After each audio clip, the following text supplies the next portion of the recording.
દિયોદરમાં વધુ એક ચોરીનો બનાવ સામે આવ્યો છે।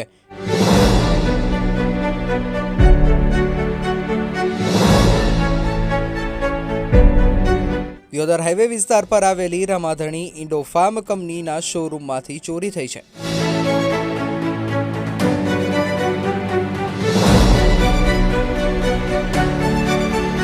અંદાજિત 27 લાખ રૂપિયાના 3 ટ્રેક્ટરની ચોરી થતા પોલીસે તપાસ હાથ ધરી છે।